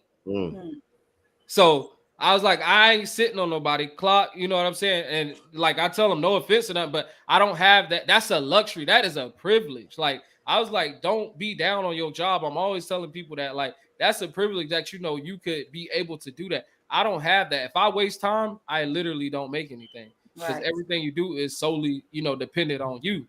You know what I'm saying? And that's the aspect of business, like, a lot of people be missing when it comes to, you know, entrepreneurship and getting started. Because I tell people, you know, whatever you may believe in, if you ain't got no damn higher power or no spirituality, when you get into business, you will. I was like, it's the most spiritual thing you could do. Because, bro, to get up, you know, every single day and to know that, all right, what I do today is going to dictate what I make. And I know somebody ain't going to want this, but I still got to go. Man, that's heavy. It's heavy. Because if you know what, people don't talk about that. You know, they only tell you the good stuff. You know, people only post their wins. They don't post their failures. You know, so it's a lot of trickery out here in these social media streets. So I love to hear people say, wait a minute, if I don't get up and work my ass off, and I'm not just going for 8 hours like the average person, I might be working 18. You know, I may work all night. I may not get no sleep, because that's the life of an entrepreneur. Facts. No, that's very much true. And a lot of people, they don't talk about it. Like I tell them, because I play sports, I like, they show your ass the highlight reels. You know what I'm saying? Like, that's how sports go. They show you the highlight reels. They don't show you, you know, all the background stuff. And I'm very intentional about showing some of that stuff. Like, even on my Instagram, it's a post that's a little bit back. And I was telling them, I recognized that I was spending $7 grand a month. Like, my expenses went up to, like, having that lifestyle creep. And I had literally broke it down on paper, like, how I'm cutting out $2,000 worth of expenses. Like, I was like, because this is not sustainable. I was like, that's 3 months, that's $21,000. I don't care how much money you got. You do not want to see at this level. You do not want to see that. Like, that's not something that should be even going on. So financial literacy and entrepreneurship got to go hand in hand. You know what I'm saying? Because you can have everything going right in your business, but if you don't know how to manage that paper, you know what I'm saying? You be starting from scratch every quarter. Oh, every quarter, every goddamn month. Right. There ain't no quarter. It's gonna be month. It's gonna be week. It's gonna be day. Goddamn it! I promise you. I've been there, so I can speak on it. You know what I'm saying? Like, to where I was like, oh, okay, you know, we gotta let, you know, and then you know, let's go eat here. All right, I'm gonna go get, you know, and I don't even live an extravagant life. You know what I'm saying? Like, I tell people my car note 309, a mortgage, 1120, like, you know, like, I got lights and what, like, I don't live an extravagant life. It still ended up in that. You know what I'm saying? So it's very much possible, and you do have to get control of it before it like get out of hand. But I tell people is give yourself grace during this process, though, because I'd rather it happen to you while you at the lower stage than you mess around and be a multimillionaire and you out here blowing it like you a goddamn scammer. And you got more people that you got to feed. If it's just you and a couple others, like, you could manage, you could shake back. But when it get to that level, that's going to be a, you know, they say the higher they go, the harder they fall type of thing. That's what it'll be. So, yo, Kim, man, we've been mentioning the tribe all night, man. So for people that don't know about the ABS tribe, digital real estate and all of that, talk about how you got involved with it, how you came across it, and then your experience in it, And because I know, you became a coach and all of that stuff. So talk about your whole experience with the ABS tribe, but explain to people that don't know what it is first. Oh yeah, so the tribe. Well, first off, I want to preface it with it's no longer a tribe anymore. The group is done now. But as far as the tribe, at first it was all about mindset and business. In there in the tribe, it was at Dr. Jake Taylor Jacobs and brother Dr. Ben X. And they were coaching about business mindset. We'll have different guests, and in there, that's when I would say you get unlocked. You know what I'm saying? Like they break their chain off your brain as far as when it comes to business, belief, and and building something for yourself and sustainability. Because there's two different ideologies that's going on, one from digital real estate and then one from your family blueprint and business. So that's what I got, both sides of that in there. That's why people like social media, like, do you create content? I was like, for me, yeah. But I was like, I got that from digital real estate. Oh, the business going good. I got that from Jake. You know what I'm saying? So I was able to literally get both of those things in that group. And my journey started off, actually, I got in for free, all of that stuff. Because I was on one of Jake lives, and he was doing some type of raffle. You paid for one thing, and he was going to choose a number or something. And one of my homegirls who was with me that day, she actually won. And then she was like, he put her on live. He's like, oh, I'm actually with Ken right now. He always watching your stuff. I didn't know who you was, but he did. And he was like, oh, Ken. He was like, yeah, we going to get into it too. I got in there for free. That's why I tell people the free stuff. That's Jake. Shout out to Jake, man. Facts, bro. That's why it's tatted. This the logo.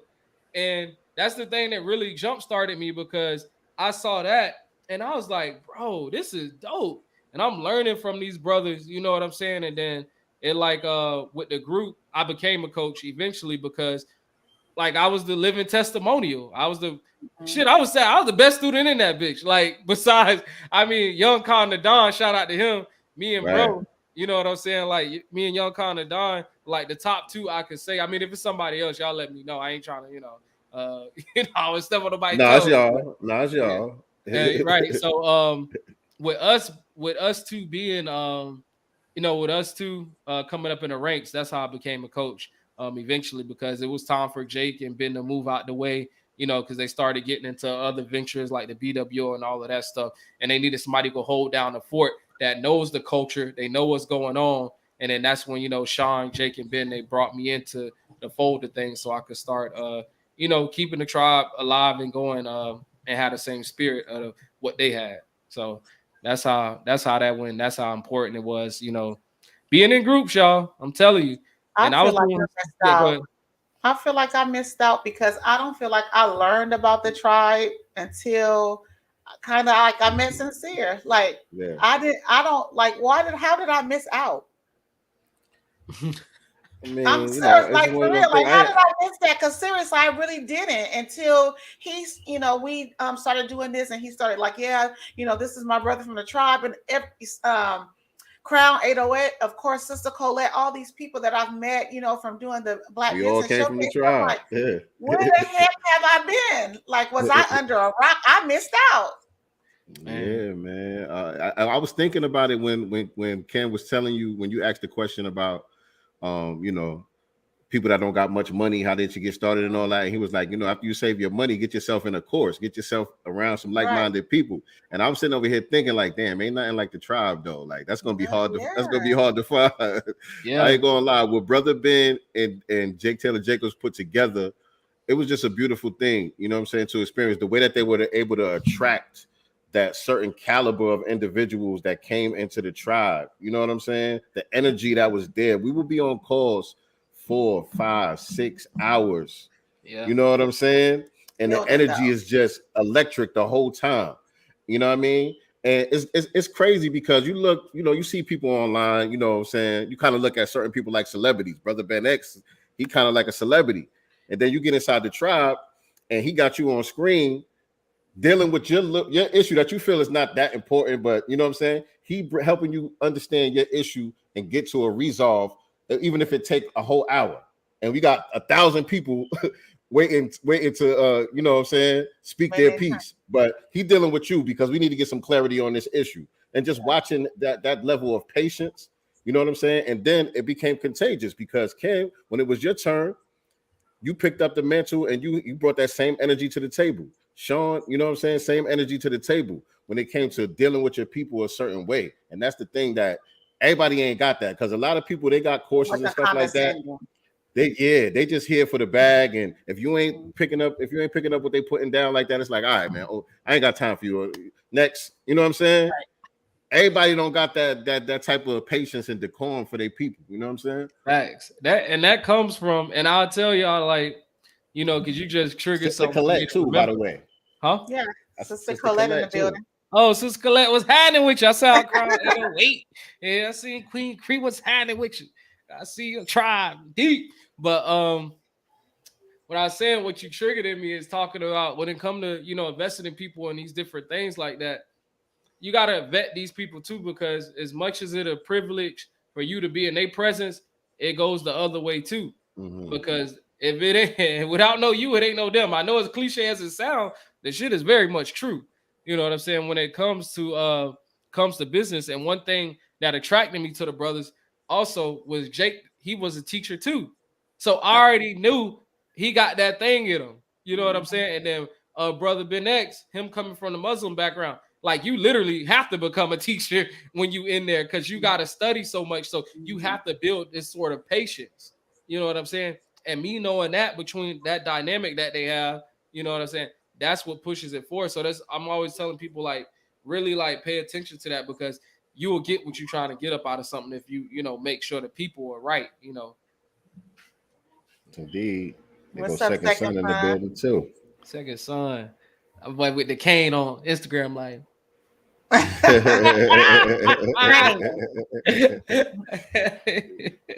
But that's what it is right there. As far as that, that's why I love what I do, as far as you know, teaching business, educating on business, helping people you know, build their business from scratch.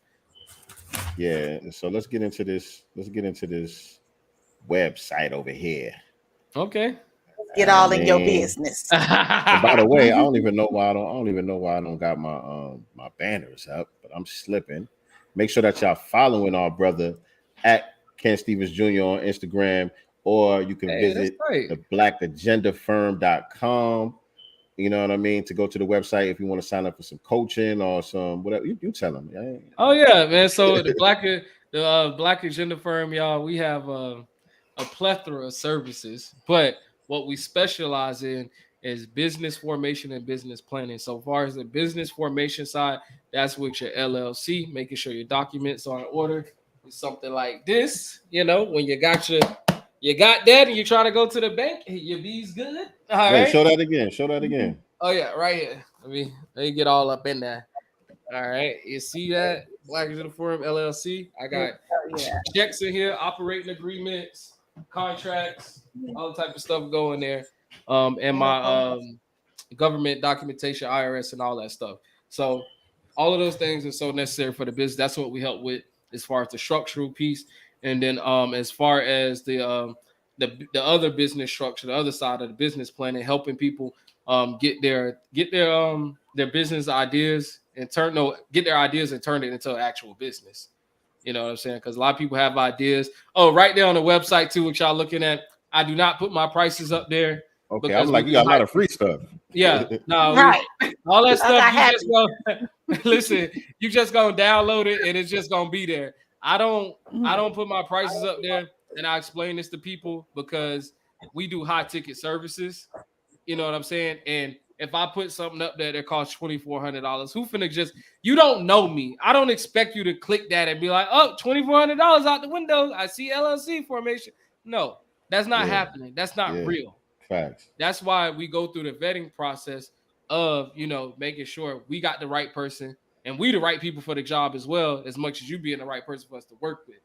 You know what I'm saying? But we do have, the one thing you do see up there is the Be Better Business Mentorship Group. Now, that is posted because that's something that's ongoing. We just started that group, and that's something that most people can afford. You know what I'm saying? And they'll get the same level of care as one-to-one clients, but it'll be in a group setting. You know what I'm saying? And I wanted to make sure I had, you know, a low-ticket item that I could actually serve the people in a better way, because most people like, Ken, like, I love what you're doing. I know you to go, da da da da da, but my bread ain't right. And I'm like, okay, listen to that for 2 years. There's a budget for everybody. There's a budget for everybody. Right. So we started to listen to that for 2 years. That's when I was like, all right, it's time for us to, you know, put this mentorship together. You know what I'm saying? Because I've been in a lot of groups. I know how this works. I led a group. I was like, I could do this. You know what I'm saying? And making sure I actually help people and get them to where they want to go as far as their business goes. So that's one of the main things, you know, the business mentorship group. And it is 16 weeks, but it may still be ongoing. I have a great group of people. It's not a big group because I'm a teacher for real. So I don't really believe in that whole concept of putting so many people in a group that they just become a number. I want to make sure that everybody really get the attention and care, especially on the first go round, that they need to actually, you know, build their business and do what they do. Yeah. Yes, sir. Yes, sir. I've had like 2 LLCs, by the way. And because I never got coaching and stuff, and you have these ideas, I was always putting the cart before the horse, doing everything pretty much ass backwards, kind of. But yeah. No coaching. No coaching. That's where no coaching come in at. That's what I said. I had no coaching. I was just trying to wing it. You know, I was trying to wing it. People like, you know, listening to other people. Well, you just need an LLC. You know, oh, okay. Well, I'll just, you know, do it myself. You know what I'm saying? Send the fee, you know, get it and whatever. And it's like, okay, now I have this piece of paper. Now what? Exactly. I just had an LLC. I just had and an LLC. That's what happens. That's what happens all the time. That's why we started doing the business planning, because I was doing LLCs, but then people will come back and they'll need like a strategy. And I'm just like, oh, y'all wearing my ass out. Like, we gotta help these people. I was like, okay, let's put this plan together to help you break this thing down, because if you don't have this, it's gonna be hard to make any money. And then once again, people online just telling you to go get an LLC, but they're not telling you how to use it, what to do with it. They're not helping you even manage it. That's why I tell people, you know, I do have high ticket services, but it's because you become a client, you ain't a customer. Like, clients, you there, you know what I'm saying? Customers, you in and out. You know what I'm saying? We actually help you manage you. We have a phone that's just for clients that we answer. You know what I'm saying? So it's a lot of, you know, access to make sure you're getting what you need. And that's where we actually beat a lot of people in the market, because most people, they go to what's the thing? LegalZoom, Ink Files, but you can't get nobody on the phone.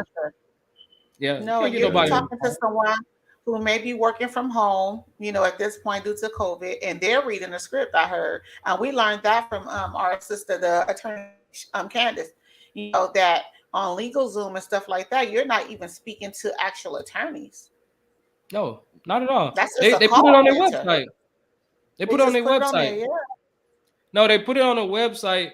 And for that, they say that they tell you don't speak to attorney. Like, you know, they got the fine print. I studied their ass, so you know that's why I know. And I actually studied up under an attorney about LLC, so that's how I got good at it. Even though I'm not an attorney, because I paid him like $1,000. I was like, listen, huh?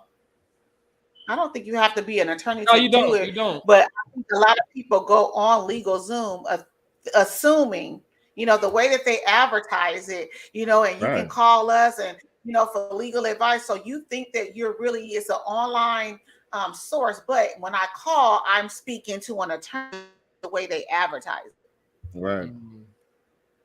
Yeah, that's true. That's exactly what it is. And, you know, people, I mean, they fall for it every day. You know what I'm saying? And they're a big corporation, you know, which is fine. They're going to do what they do. But that's why I tell people it's a different level of care when you come to the Black Agenda Firm, because we actually gonna guide you step by step. You can have somebody that's relatable first and foremost and walk you through the process. Like even today, just for example, we had a client, this was a year ago, actually worked with her. She called me, oh, I got this letter X, Y, and Z today. I was like, all right, I'm finna shoot you a Zoom link. Let's break this down. We broke it down. It was something very simple. And then we got it done, you know, and I sat on there 45 minutes with her to do it unpaid. Like, you know what I'm saying? It was just like, I know that's a responsibility. That's what I tell people. Yes, I know we have high ticket services. This ain't for everybody. But the model that we live by as well on our like back end, as far as like values, is once we take payment, we take responsibility. Everybody ain't doing that. Everybody ain't doing that, and that's type of shit that you can't really pay for. You can't really put a price ticket on that. You know what I'm saying? Yeah, and I've been trying to, even some clients who tap out on me, they like pay and they don't even finish their sessions. Like I still try to like, hey, like we gotta, but I had to learn, like, everybody ain't ready, everybody ain't there yet. So, everybody ain't ready for that type of care too. Yeah. All right. And you dropped so much right here on this broadcast. You know what I'm saying? Anybody that's interested in getting started with what they got going on, if you're taking notes, you could really get the ball rolling just from this conversation that we had with Brother Ken today. So I could just imagine what it's like as a member. You know what I'm saying? Once you get really tapped in with the company and all of that, I could just imagine, the level of jewels and the type of care that's going to come with that.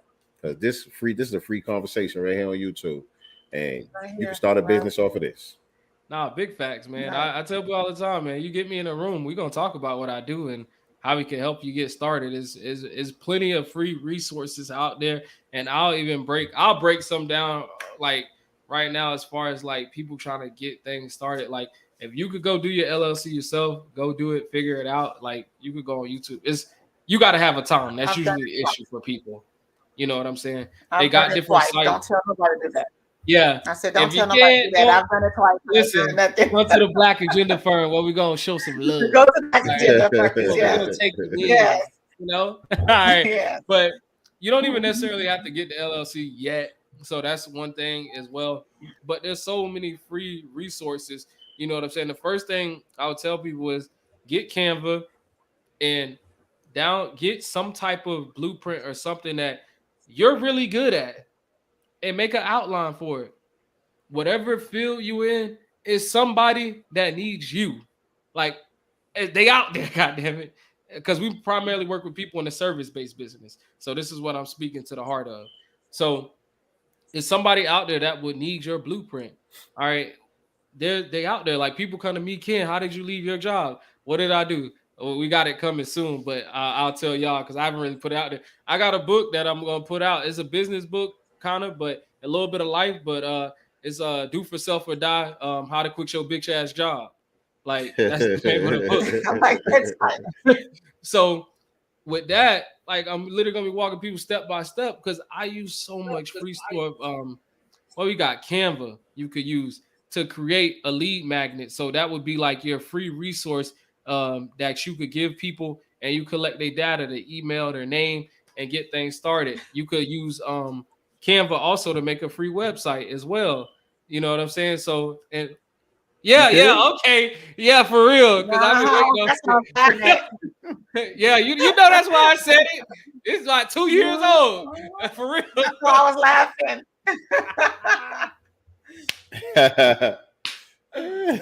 That's funny. And Canva, you can make a website on Canva too. I didn't know that. I didn't know. I use Canva all the time for graphics and stuff. I didn't know you could make a website though. You can make a whole ass little website landing page on Canva.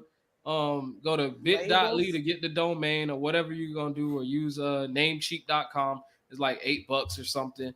Like you could get this thing rolling and start the activity of business. You know what I'm saying? Getting into your flow. You know what I'm saying? Because most people think they got to have this thing super perfect for them to get started. If you don't have a lot of funds, like, listen, use what's at your disposal, especially for my Black people. All right. I say this all the time. Everywhere I go, I make sure I got to get in. I knew it was going to come up. Hallelujah. All right. I tell people, listen, in my eyes, and hopefully your eyes too, we are the most creative people on this goddamn earth. Say it louder. We are the most creative people on this goddamn earth. Period. And we do the most with the least. Right. So do the most with the least. All you gotta do, take these little pieces that you're getting and build this thing out. You know what I'm saying? This podcast, if I was broke right now, I would listen to this thing 3 times. the whole thing, back and forth. You know what I'm saying? Take To notes. understand, like, this is the activity, this is the working that I have to go through to get out of the job mindset and into the business mindset first before I even thinking about starting the business in itself. You know what I'm saying? Because you have to see yourself kind of there before you even get started. This is what I tell people helps you, puff out your chest when you're at work. You know what I'm saying? Like, I loved, even when it was going sour, I love what I was doing because make sure I know I got my out big. You know what I'm saying? Like, that's how I was jumping around that big. You know what I'm saying? You got to create that environment for yourself. But yeah, Canva is one of those top resources. Back to that. If you need a free like landing page or web page, payhip.com is good. They take money on the back end. So if you make a transaction, they're gonna get it off the back end. You know what I'm saying? But if you creating just a lead magnet, it's completely free. Is it PayHip, HIP? Yep, like a hip. Yep, Okay. payhip.com. Absolutely More free. jewels, y'all. Yeah, absolutely free for you to use. You could upload. Listen, it's amazing. You could upload your little graphic, whatever it may be. You could put your digital product on there. People could download it and they could pay you, like literally pay you. Can you put music on there? I don't know if music. I know it could be some type of multimedia you could put. It might be a limit to it though. That's the only thing, like the bandwidth that they give you on the free accounts. But it's an amazing resource, and you also have what's the other one that I'm thinking about right now? You got PayHip, and then there's one more. I can't think of it right now, but like it's those free resources right there where you can literally just get your stuff out there and start making some type of money, or even just start the practice of business. You meeting people, hey, I'm gonna shoot you my link, all right, so that you could download X, Y, and Z. Let me get your number so you can see what I'm about, because that's what I use it for my lead magnet that's in my bio. I'm like, hey, go watch this video, look at the PDFs, and then come back. You don't know enough about me for us to even transact, because I already could tell by the questions that you asking me.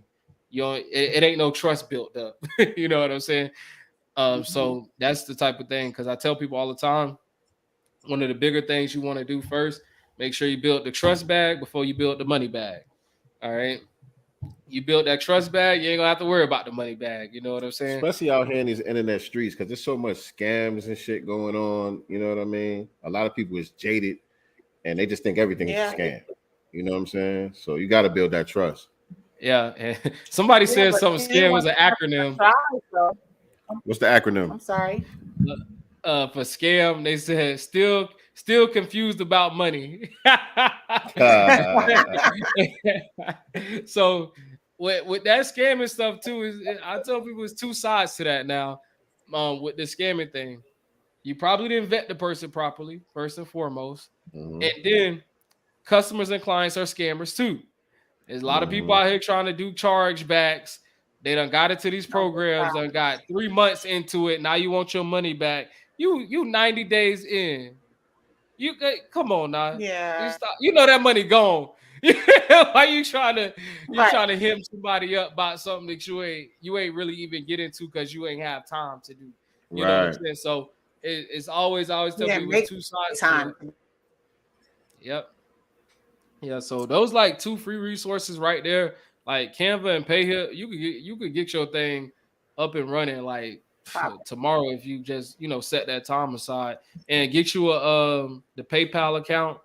Yeah, get it cracking. That's where you're gonna accept payment. And PayPal now, they made it even easier where they have the button for you to create, like for somebody to check out. All you gotta do is hit the link and connect it to wherever your the website is. Like, so it's easier than ever to make some money online. It ain't gotta be pretty, you know what I'm saying? Like, you just make it happen and deliver the value that you're supposed to. And if they are in service-based businesses, another one would be Calendly. And Calendly is Black owned too, so that's why I love it, especially. Oh snap! Didn't know that. Oh yeah, he used all of his the guy forgetting his name, but it's an African name, so I can't really pronounce it. Like, our brother got a name. So and yeah, he used the last bit of his life savings to get that thing started. And yeah, so that's why I have extra love for Calendly and what they do, and I use that to schedule clients and different things of that nature. And if you horrible at your time management, that will be a great resource for you to use to get yourself started and putting people on your schedule. Because most people like, oh, I'm gonna meet with you at this time. No, we're gonna set it up through Calendly like $14 a month, and you could connect Zoom to it as well, and it automates, so it'll cross-reference both of them, and you ain't even got to set it. It's gonna set it for you. So now you have a system and automation in place. Hold on. Hey, Hold on.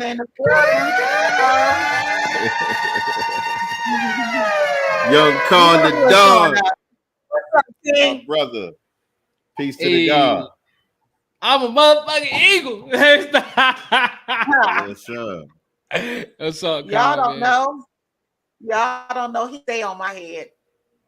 Oh yeah, oh that's what he do. We gonna get That's that. what he do. Oh my God! I just Hey, like, she went live coming. today, Con. Young Con, she went live today on the gram. She went live before the show. I went live on today. Instagram. Yeah. Nah, that's good, man. Con, he definitely one of those people that was part of my journey as well. When I first started out, because it was the year before I quit my job, because it was like I started to see the vision, but I wasn't sure.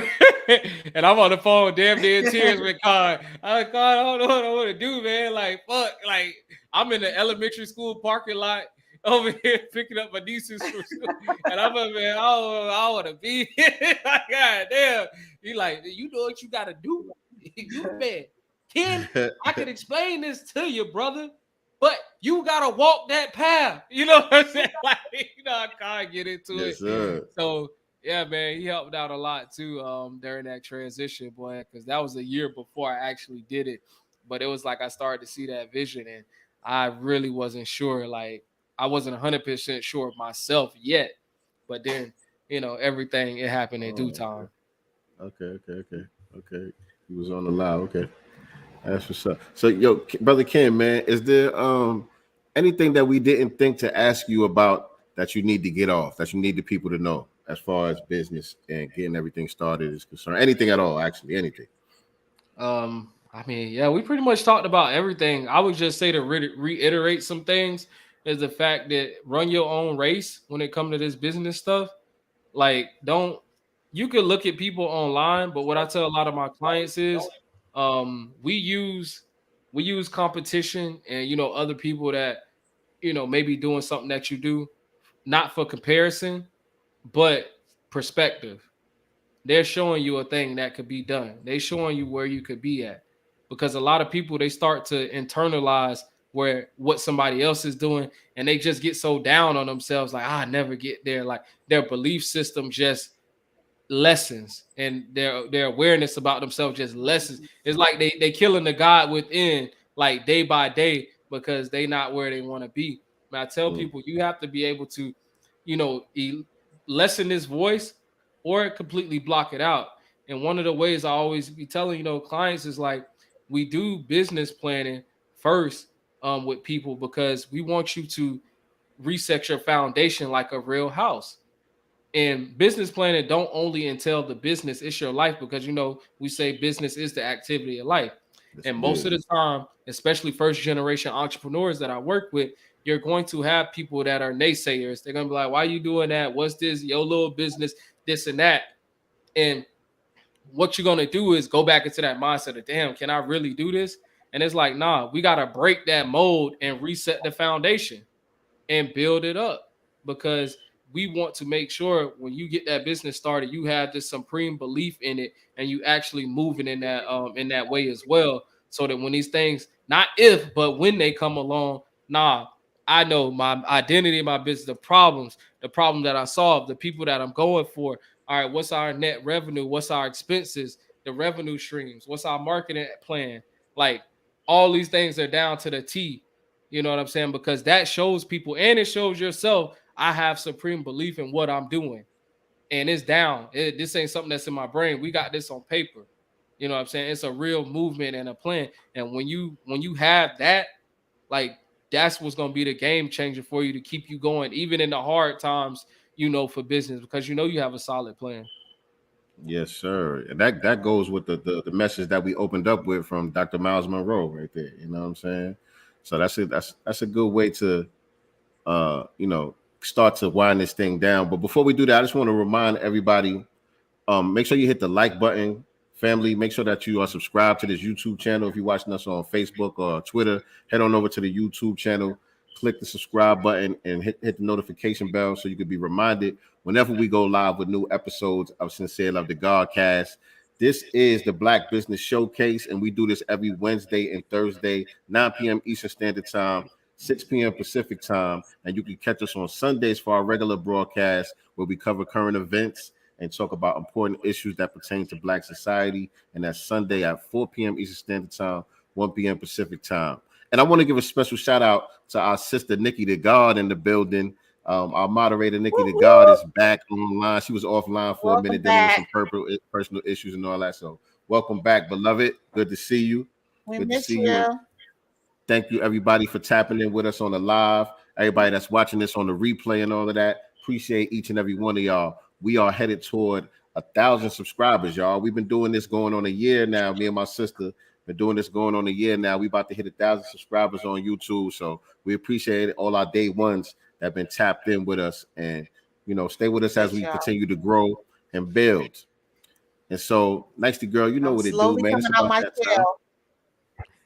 It's about that time. Well, I have 3 questions for you before we end. It's usually 2, but I have 3 because I didn't ask you about this. We kind of, went into the origin of your business, but we did not talk about who are the 3 people who have been most influential in your life.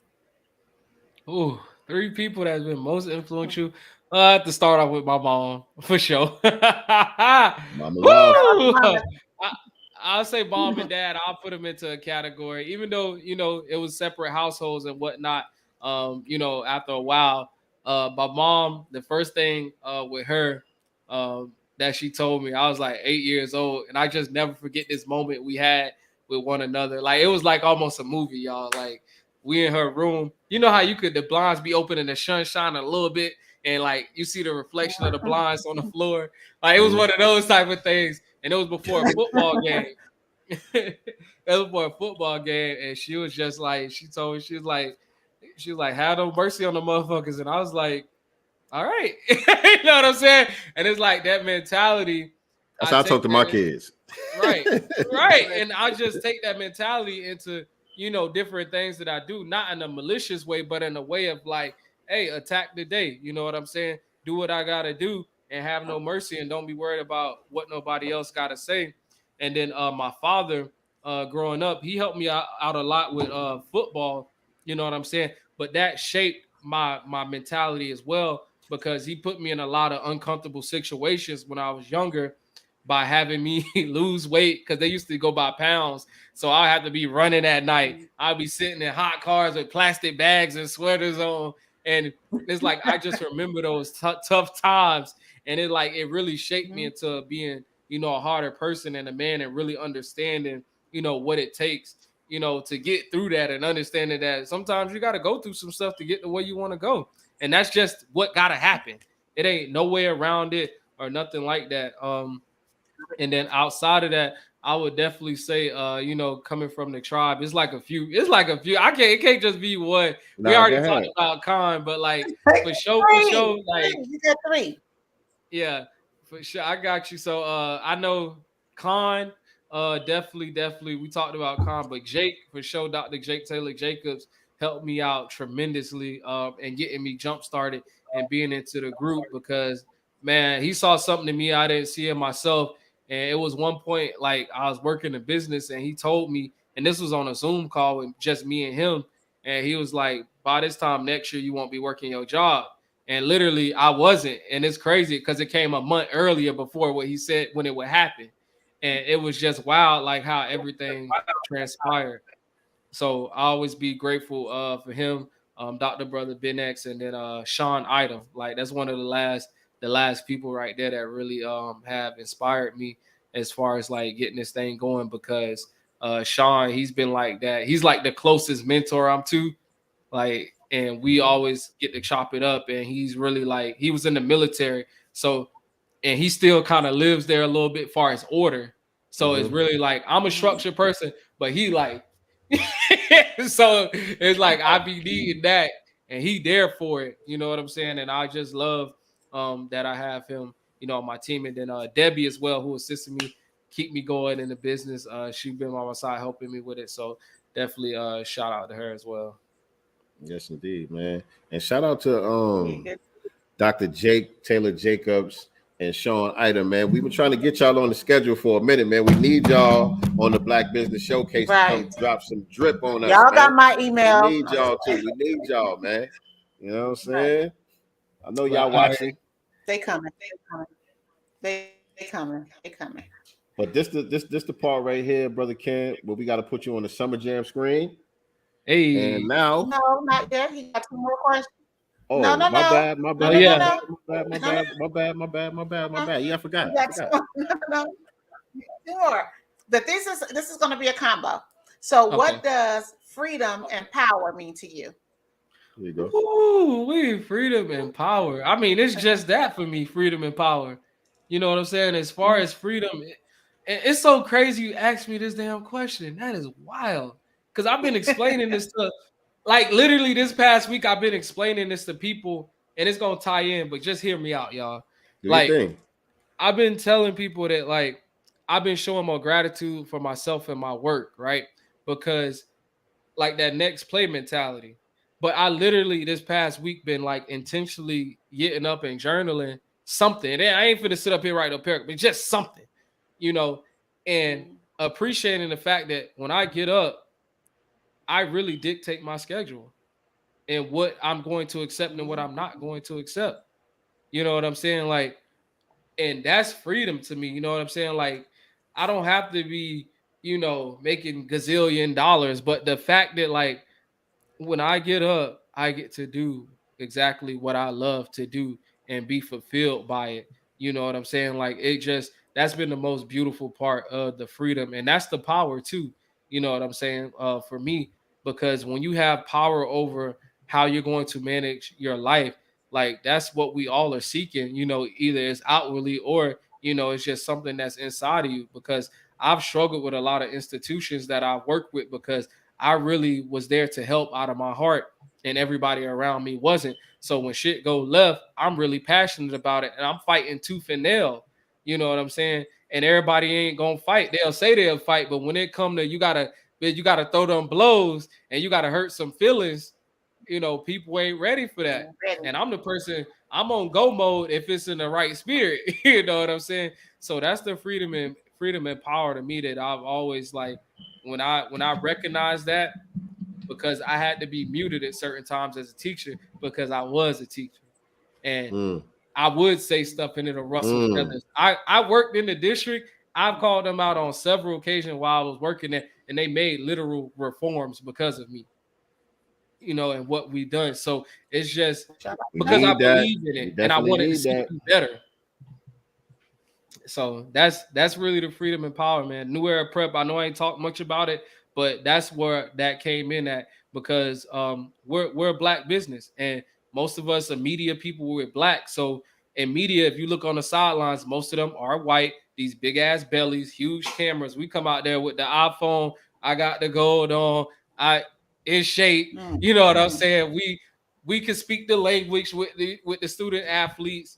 It was a different field for people, even from the University of Miami, having to, get into it with them about credentials and the games and stuff, down to the high schools. Like, I almost got arrested twice going to these high schools because they was like, oh, you don't belong here, this and that. I was like, nah, we got to prove. We got the email. Like, it was a lot. So I learned the power once you have to break somebody's system, you know what I'm saying? Like, and understand the power you have within you to change something. That's dope, man. Yeah, man. So that's pretty much, yeah. Y'all like New Era Prep on Twitter? It's Era Prep, like ERA Prep. Era Prep. Yeah. Era Prep. You'll see it'll be all sport. You'll see 4 Black men at the top banner. I'm gonna check y'all out. I like that. But let me ask you this while we still chopping it up. How you feel about the name and likeness, the new rules that they got now for the student athletes and all that, where they could make money off of their own name and talents and all of that? Oh, I love it. When I was in college, it started to turn around. A lot of people don't know, it's for that movement, like a lot of that shit started in the basement of the like we couldn't even get a certain amount of food from the college, like our trainers. Like a lot of people don't even know that. Like they had to ration out, and then literally while I was there, the rules switched, so now they could feed us and give us like different meals like during our trainings. It was some wild stuff going on. But as far as them getting likeness off of their name, I love the concept of it because I started to realize this, and this came through a regular student. But that's what I'm about to tell y'all, because I first started off at it was a school out west. It was like a white school, like really smart kids, like they on another level type, like, and it was wild. They got 4.9s, 5.9 GPAs out there. So one of the juniors, the kid, this child, bro, is so advanced, like in his studies. He literally dropped out of high school, got his GED, and went to college. I didn't know you could do that until, and this back in 2018, 17, I learned that. And he's like, yeah, this is not a challenge for me. And I was like, wow, this is happening for a regular person. Why do they see the fault in student athletes to do such things? Right. And this is a regular student. So I've always been for it, for them to get paid, especially off of your name, because it's just crazy to me that, you know, you can make the school all these millions, but you can't. Like, even I had a friend, he did Herbalife when we was in college, and he had to kind of keep that on the hush hush, because I'm like, bro, how? You ain't supposed to make no money, right? That's crazy as hell. And it's like, you gotta if they get to, you gotta be grateful. You know, I think they do that. So especially with Black athletes, you know what I'm saying? If you get drafted or something like that, like, you got to be grateful. This is how into the mind they start marrying white women, all kind of stuff. That's for real. No, that's real. That's real. That's how I start off. Yeah, that's how I start off with you know, with that stuff. And I tell people they got to be able to make money off their name. And then the thing is that I love the most about it. Yeah, we live. Yeah. That's why I put them up there, so you can see. So you can see we live. Yeah. And the thing I like the facts. The thing I like the most about it is, and a lot of people don't think about, is the simple fact that everybody's not going to the league. You know, let them make their goddamn money. They not going. Let them make the money off their name. Why they can't? And everybody not going to the league. Everybody not made for that. Let them make the money off of their name while they in college, clear these checks. And that's also going to bring in more attention to you anyways. So why not?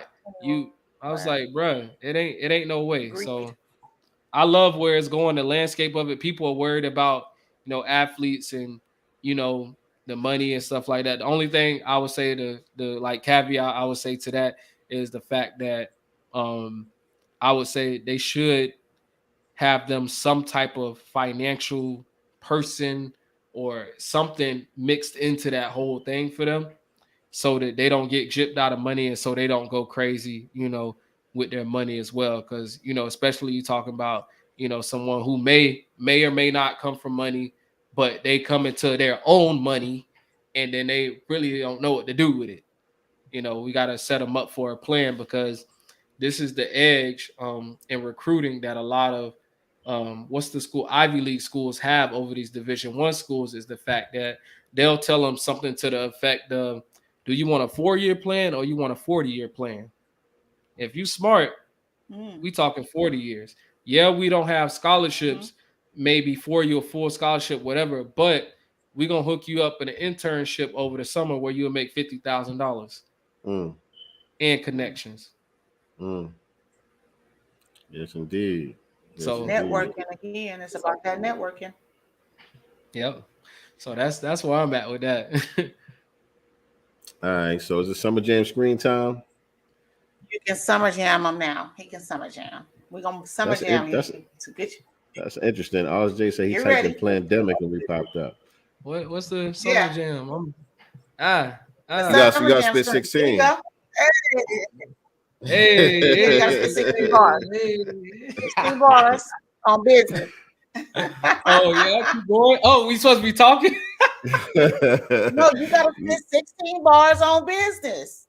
16 bars on business. 16 Ooh, yeah. 16 bars on business. Ooh, y'all got me with that one. I don't even know what 16 bars is, but we can do it though. Hey, come on. Y'all got a beat for me? Hey, give me a beat. I got a beat.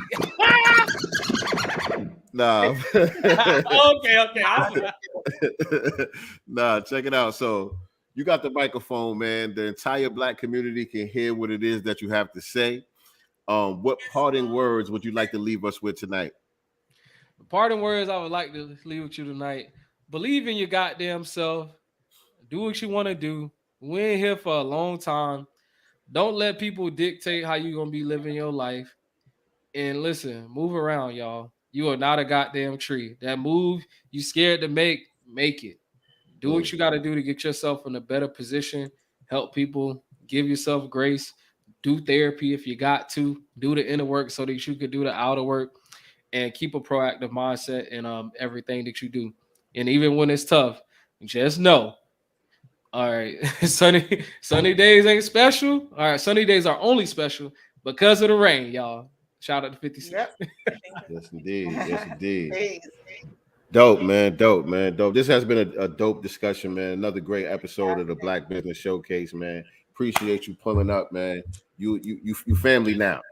Oh yeah, facts. It's been family. I just, I ain't make it to the kickback. Yes, sir.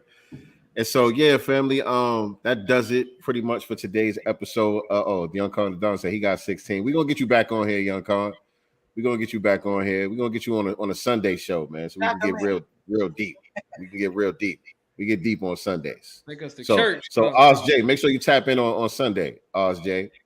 See if you really a part of the GodCast or not. Sunday is the vetting process, nigga. But again, thank you all for tapping in with us. I don't know what to say. Nicely, help me out over here. Thank you guys for tapping in. Trying to get my banners together and everything. Shout out to our brother Ken Stevens Jr. for coming in here, letting us all up in his Black business. We do appreciate you. We will be supporting you.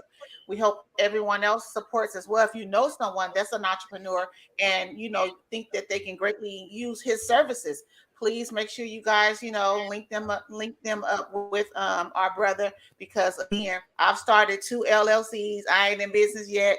And not that I just started the LLCs and not tried to do business, but because I didn't have that necessary coaching and someone behind me to show me, business. I was just like, I guess, selling stuff. You know what I'm saying? Like, if you want to maintain and grow a business, you have to know what you're doing. I didn't know a damn thing. So, we need this type of, coaching in our community. So make sure you guys are following him, refer people to him, support his page, because that also increases the algorithm so people can connect with him as well. And we, again, appreciate you and your time tonight. Hey. Oh, you want to tell them, everybody who's here tomorrow? Yeah, who we got tomorrow? So tomorrow we have our sister, Star Scott, will be in the building tomorrow. She is Star Scott. How you forget? Nah, I forgot. I forgot. I didn't even make the flyer yet. That's why. We have Star Scott. Same bat time, same bat channel. Shout out to Star Scott. Okay, exactly. Same bat time, same bat channel, y'all. 9 p.m. Eastern Standard Time, 6 p.m. Pacific Standard Time. We will see you guys tomorrow with our sister Star Scott. She's a wellness and lifestyle influencer. So now we're gonna get into the wellness side of the game. Yes, indeed. Health is wealth. Yes, sir. That's how we do it. So listen, man. Always remember, family, we are not the master teachers, but we are the master students and signal boosters for the voices of the new Black media. Appreciate y'all tapping in once again. Peace and Black love. Most resilient, we poster children of prophecy fulfillment. We gotta be God.